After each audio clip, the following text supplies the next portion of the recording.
മൃഗങ്ങളോട് സംസാരിക്കാനും അവരുടെ ഭാഷ മനസ്സിലാക്കുവാനും അവരുടെ പ്രശ്നങ്ങൾ ചോദിച്ചു മനസ്സിലാക്കി അത് പരിഹരിക്കാനും കഴിവുള്ള ഒരു ഡോക്ടറാണ് ഡോക്ടർ ജോൺ ഡൂലിറ്റിൽ. തന്റെ രാജ്യത്തിലെ റാണിയെ കൊന്ന് രാജ്യം സ്വന്തമാക്കുവാൻ വേണ്ടി ഭക്ഷണത്തിൽ കൂടെയുള്ളവർ തന്നെ വിഷം കൊടുക്കുന്നു. കിടപ്പിലായ റാണിയെ കാണാൻ ഡോക്ടർ ജോൺ ഡൂലിറ്റിൽ തന്റെ മൃഗങ്ങൾക്കോടൊപ്പം വരികയും ചെയ്യുന്നു.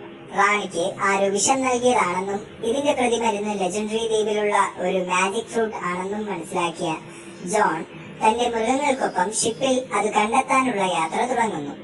എന്നാൽ അവിടെ കാവലിനായി ഒരു ഭീമാകാരമായ ഡ്രാഗൺ നിൽപ്പുണ്ടായിരുന്നു. മൃഗങ്ങളുടെ ഭാഷ മനസ്സിലാക്കുന്ന ജോൺ ഡൂലിറ്റിന് ഡ്രാഗണിനെ മാനസികമായും ശാരീരികമായും ഒരുപാട് പ്രശ്നങ്ങൾ ഉള്ളതായി മനസ്സിലാക്കുന്നു. ഡ്രാഗന്റെ പ്രശ്നങ്ങളൊക്കെ പരിശോധിക്കുകയും രക്ഷിക്കുകയും ചെയ്യുന്നു. ഇതിലൂടെ ഡ്രാഗൺ ആ മാജിക് ഫ്രൂട്ട് സ്വന്തമാക്കുവാൻ ഉള്ള വഴി കാണിക്കുകയും അത് സ്വന്തമാക്കിയ ജോൺ റാണിയെ രക്ഷിക്കുകയും ചെയ്യുന്നു.